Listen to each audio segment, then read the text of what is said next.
अस्सलामुअलैकुम। अशफाक अहमद साहब की किताब ज़ाविया की तीसरी जिल्द से जो आज हम चैप्टर सुनेंगे उसका नाम है डब्बू और कालू। हम सब की तरफ से आप सबकी खिदमत में सलाम पहुँचे।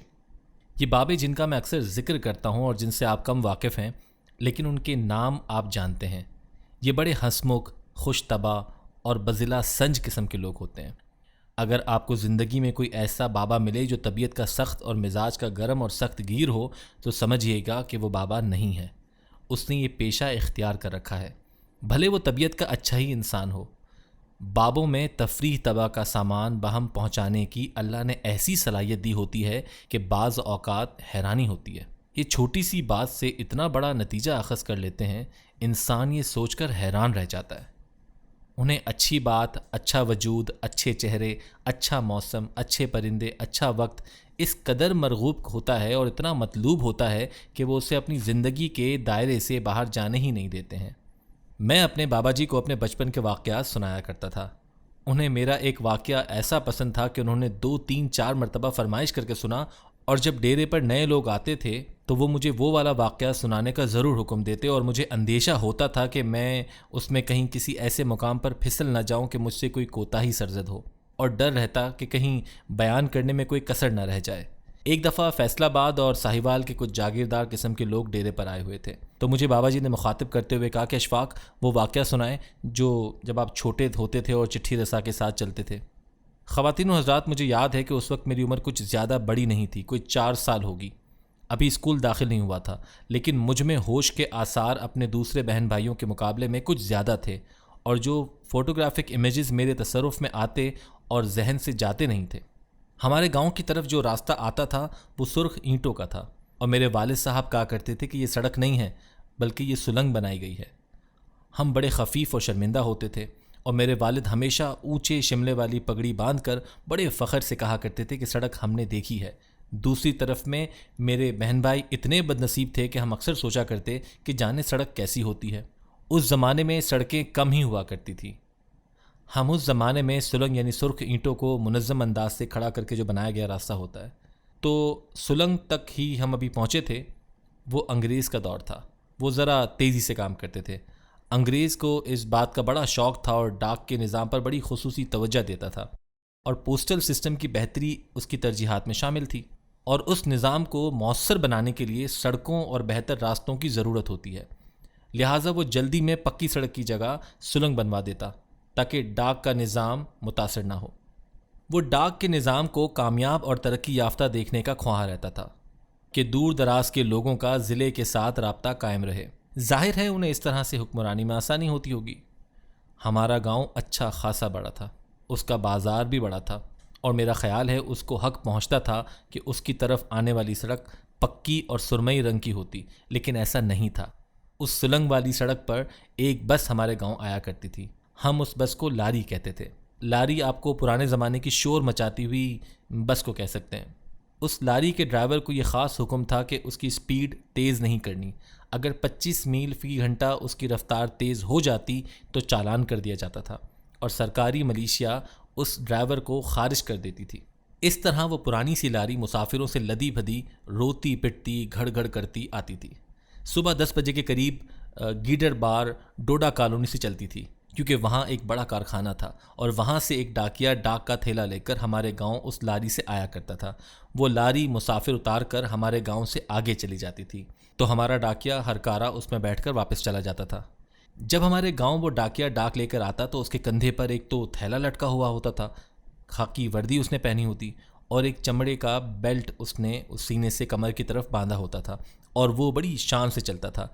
जब वो बस से उतरता तो हमारे गांव का एक दुकानदार जिसका नाम सर दुवल सिंह था, वो मवेशियों के लिए खल बनोला, भूसा और चोकर वगैरह बेचता था। उस डाकिये का नाम सुल्तान था। जब वो सुल्तान डाकिया लारी से उतरकर आता तो सर दुवल सिंह ऊंची आवाज़ में हाथ लहराकर कहता कि सुबहान अल्लाह सुल्तान, तेरी सब तो ऊंची शान, तेरा अल्लाह निगेबान, बिस्मिल्लाह जी आया नो सुल्तान। वो सुल्तान चिट्ठी रसां को देखकर नज़्म पढ़ता, और सुल्तान उसे सलाम करता हुआ उसकी दुकान में आ जाता। उस दुकान के सामने एक सब्ज़ी फ़रोश का चबूतरा था। उस चबूतरे पर सुल्तान चिट्ठी रसा अपना वो खूबसूरत सा थैला रखता, उसमें से खतूत के 2 बड़े बड़े पैकेट निकालता और उन्हें रस्सी से अलग अलग बांध देता, जबकि अपना डाक का बड़ा थैला सब्जी फरोश के पास रख देता। ख़वातीन व हज़रात, जब वो डाकिया वहाँ से चलने लगता तो 2 कुत्ते डब्बू और कालू उसके पास आ जाते। डब्बू की कमर पर एक चट्टाक का निशान था, जबकि कालू काले रंग का था। वो दोनों आवारा कुत्ते थे, लेकिन उन्हें जाने कैसे पता चल जाता कि सुल्तान चिट्ठी रसा लारी से उतर चुका है, और वो वहाँ पहुँच जाते। डब्बू डाकिये के दाएं जानिब, जबकि कालू उसके बाएं आकर बैठ जाता। वो डाकिया उन 2 पैकेटों में से एक डब्बू के मुंह में दे देता और दूसरा पैकेट कालू को दे देता। दोनों आवारा कुत्तों में मालूम नहीं इस कदर नज़्म, ताबे फरमानी और अतात और सलीका कहाँ से आ जाता कि वो अपने अपने पैकेट उठाए चल पड़ते, जबकि सुल्तान चिट्ठी रसा उन दोनों के दरमियान चलता। दाएं हाथ की जितनी भी आबादी थी उसकी चिट्ठियां पहले तकसीम होती और हर घर पर खड़े होकर डाकिया कालू के मुंह से पैकेट लेता, ख़त छांट के देता और फिर उसे बांध कर कालू को दे देता। जब आखिर तक पहुंच जाते फिर वापसी पर डब्बू के पैकेट की बारी होती और डब्बू भी एहसन अंदाज में अपनी ड्यूटी देता। दोनों निहायत बाअदब अंदाज में खतूत ख़त्म होने पर डाकिये के करीब दुम समेट कर बैठ जाते। वो उन कुत्तों को क्या देता था, उनके साथ क्या शफकत बरतता था, मैं नहीं जान सका।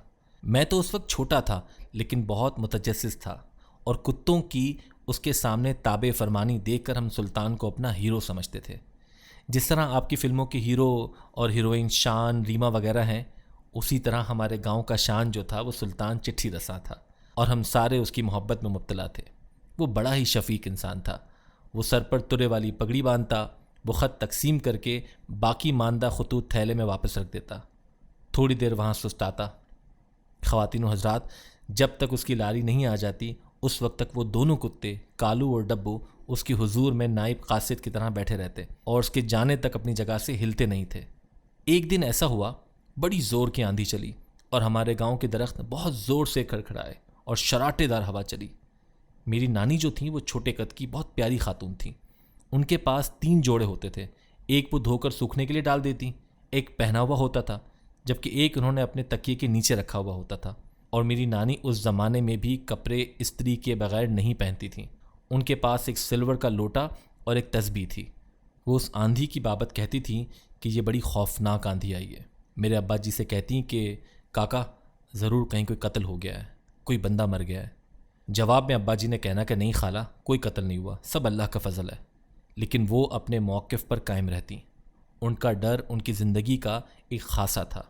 वो इंसान के बारे में बहुत ज़्यादा महसूस करती थी। उस ज़माने में कोई कत्ल वतल तो होता ही नहीं था, शाज़ व नादिर ही कोई ऐसी बात होती। उस ज़माने में तालीम भी इतनी आम नहीं थी। जब तालीम आम हुई और अखबार छपने लगे तो अब माशाल्लाह देखें, यानी तंज़िया अंदाज में कहा, 12-14 कत्ल रोज़ पढ़ने को मिल जाते हैं। अब्बा ने अम्मा से कहा कि कोई कत्ल नहीं हुआ, लेकिन उनके दिल को बेचैनी थी और कहने लगी किसी इंसान पर ज़रूर कोई हादसा गुजरा है। ख़वातीन व हज़रात, अगले दिन जब लारी रुकी तो डाक का थैला लेकर जो चिट्ठी रसा उतरा उसका नाम अब्दुल रज़ाक था और वो सुल्तान नहीं था। उसने आकर वैसे ही अपना थैला सब्ज़ी फ़रोश की दुकान पर रखा, वैसे ही उसने 2 पैकेट निकाले जैसा कि उसके कुलीग ने उसे बताया था। सर दुवल सिंह ने कहा कि सुल्तान नहीं आया। उसने बताया कि रात अचानक हादसा गुजरा और पता नहीं उस पर किस बीमारी का अटैक हुआ और वो फौत हो गए। और अंग्रेज़ का ये उसूल है कि डाक नहीं रुकनी चाहिए, तो अब उस ड्यूटी पर मैं हाजिर हो गया हूँ। उसने बताया कि सुल्तान मेरा सीनियर था, मैं उसके साथ 2-3 मरतबा यहाँ डाक तकसीम भी कर चुका हूँ। मुझे कालू और डब्बू का भी पता है। वो बड़ी देर तक बैठा कालू और डब्बू का इंतज़ार करता रहा, लेकिन वो नहीं आए। फिर उसने लोगों से पूछा कि वो कहाँ हैं, तो लोगों ने कहा कि हमने उन्हें नहीं देखा, कल रात तक तो वो यहाँ थे, फिर इल्म नहीं किधर चले गए। ख़वातीन व हज़रात, जब सुल्तान के साथ वो हादसा गुजरा तो पता नहीं उन्हें कैसे मालूम हो गया कि अब वो हमारा महबूब यार यहाँ से जा चुका है, अब हमारा भी इस इलाके में रहना मुमकिन नहीं। गालिबन उन्होंने ऐसा ही ख्याल किया होगा। डब्बू और कालू को लोगों ने भी तलाश किया, लेकिन वो नहीं मिले। चिट्ठियाँ तो बाद में भी तकसीम होती रहीं, लेकिन उस गांव की सारी रौनक और रिधम और मोहब्बत की एक ज़िंदा दास्तान थी, वो मादूम हो गई। मैं जब बाबा जी के हुक्म पर यह कहानी सुना चुकता तो फिर बाबा जी कहते, देख इसमें एक राज है कि जब तक एक शख्स जो कि सुल्तान चिट्ठी रसा के नाम से एक सीधी सड़क पर चलने वाला था, उसकी हिफाजत के लिए दाएं और बाएं 2 ख्याल चलते थे। वो बताते कि ध्यान, ख्याल और मुराकबा एक ही चीज़ का नाम है और वो ध्यान जो है वो आपकी हिफाजत करता है। ध्यान काला भी होता है, ध्यान सफ़ेद भी होता है, ये चितकुबरा भी होता है और डब्बा भी। लेकिन जब एक आदमी तहैया कर लेता है और वो ऊंची आवाज़ में पुकार कर कहता है इहदिनस सिरातल मुस्तकीम, तो फिर उसको सीधा रास्ता दिखाया जाता है। जो ख़ुद अपनी कोशिश करता रहता है कि मैं सीधे रास्ते को बना लूँगा या बना लूँगी, या मैं इतना वजीफ़ा करके हकीकी रास्ते को ढूंढ लूँगी, और वो पुकार नहीं होती। जैसे जहांगीर बादशाह के ऐवान अदल में जंजीर खींचकर घंटी बजाई जाती थी, कि इसी तरह जब तक अल्लाह के दरबार में जंजीर खींचकर घंटी नहीं बजाई जाएगी और बड़े चाव और मान के साथ नहीं कहा जाएगा कि दिखा मुझको सीधा रास्ता, मैं तो अंधा और बेकार हूँ, मैं तो अनपढ़ हूँ, मेरे साथ तो कुछ नहीं है, अब ये तेरी जिम्मेदारी है कि मुझे सीधा रास्ता दिखा। ए अल्लाह, मेरी कमज़ोरियाँ तो तुझ पर आया हैं। बाबा जी कहते कि अपने आप को ठीक करने की कोशिश मत करें, अपने आप को उसके हवाले कर दें। आप नौजवान हैं, आपने गांव में बुढ़े बाबों को देखा होगा। वो सुबह सवेरे खेस की बुक्कल यानी मोटी चादर ओढ़कर मार के बाहर दीवार के साथ लगे बैठे होते थे। जब उनका कोई पोता पोती पास से गुजरती है तो झपट कर पकड़ लेते हैं और गोद में बिठा लेते हैं और कहते हैं कि तेरी माँ को तो कुछ अकल ही नहीं है, शक्ल देखिए अपनी, मुंह भी नहीं धोया। और वो अपने उस खेस को थूक लगाकर उस पोते या पोती का चेहरा साफ करते रहते हैं। जिस तरह बिल्ली अपने बलुंगरे को चाट कर खूबसूरत बना देती है, वो दादा भी अपने पोते या पोती को खूबसूरत बना देता है। ऐसे ही जब आप खुदा की हुजूरी में या उसकी झोली में चले जाते हैं और पुकार कर कहते हैं कि मुझे आप ही अता करो, मैं तो इस काबिल नहीं हूँ, मैं अपनी खुद सफाई नहीं कर सकता, तो फिर यकीनन खुदा की ख़ास तवज्जो मिलती है।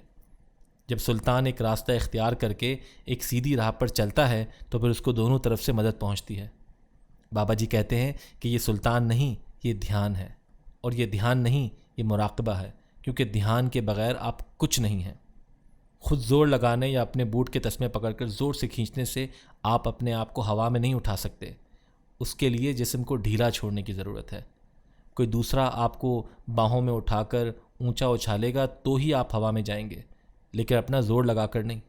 अपना ज़ोर उसी कदर है कि जो आपको बता दिया गया है, उसके मुताबिक आप पुकार कर कहेंगे कि मुझे तो ये चीज़ अता की जाए, मैं इस अता का तलबगार हूँ, तो बात बनेगी। हमारा मसला ये है कि हमारी चाहतों में और कई चाहतें मिल जाती हैं, और वो चाहत मांद पड़ जाती है जिसके लिए हम या कोई और इंसान इतनी सारी ख्वाहिश लेकर दुनिया में आया है। अगर देखा जाए तो आदमी के साथ होता क्या है, वो ना कुछ होता है ना ज़िंदगी में कुछ पाता है, बस आता है और जाता है। और अगर आदमी का आना और जाना इसी तरह से है जिस तरह के हमारा लगा हुआ है, तो फिर अशरफुल मखलूक़ात होने का कोई मज़ा नहीं आता। मज़ा तो तब है कि हम उन जानवरों से जो कि बहुत निचली सतह पर हैं ऊपर होकर रहें। लेकिन हैरानी की बात है कि वो जानवर जो हमसे बहुत निचली सतह पर हैं, अल्लाह के बताए हुए उसूलों के मुताबिक चलते जाते हैं, गाते जाते हैं। किसी परिंदे को कैंसर यरकान का खौफ नहीं, उससे महज गाना आता है। वो हमसे ज़्यादा खुशकिस्मत है कि उसका रुजू अल्लाह की तरफ ज़्यादा है। मेरी ये बड़ी तमन्ना है कि हम भी अपना रुजू अल्लाह से कर लें, जिसका हमने अल्लाह से वादा किया था। लेकिन हम हर मामले में नाशुक्र हैं। हम कहते हैं कि हम कोई अपनी मर्ज़ी से तो पैदा नहीं हुए। मैं जब पैदा हुआ तो मैंने खुदा से कहा कि नहीं, मैंने नहीं जाना, वहाँ गर्मी बड़ी है, धूल है, लेकिन हुक्म हुआ कि तुम्हें जाना पड़ेगा। तो मैंने कहा कि चलें, अच्छा, लेकिन मुझे अगर जाना ही है तो ARY गोल्ड के घर पैदा करना। लेकिन एक मामूली से डॉक्टर के घर पैदा कर दिया जो 5 रुपये फ़ीस लेता है। ये भी ख़राबी हुई। फिर मैंने अल्लाह मियाँ से कहा कि मुझे पैदा ही करना है तो मुझे फरवरी में पैदा करना, ज़रा मौसम अच्छा होता है, उसमें जच्चा भी अच्छी रहेगी और बच्चा भी। लेकिन मुझे अगस्त में पैदा कर दिया गया। मेरी माँ कहती है कि तूने गर्मी के गंदे मौसम में पैदा होकर मुझे बहुत सताया है।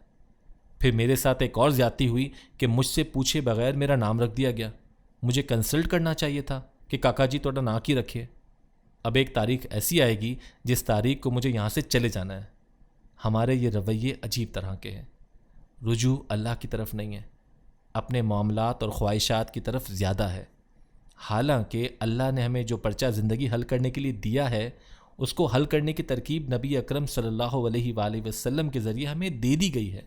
लेकिन उसी मुकाम से मेरी कोताही शुरू हो जाती है कि हम उस तरकीब पर अमल नहीं करते। मैं आपसे भी राय लूँगा कि मैं इस कोताही से बाहर निकलने के लिए क्या करूँ। मैं डॉक्टर की दी हुई दवाई लेते वक्त पर्चा तरकीब ज़रूर देखता हूँ। पर्चाए ज़िंदगी हल करते वक्त खुदा की दिए गए अहकामात या दी गई तरकीब को नज़रअंदाज कर देता हूँ।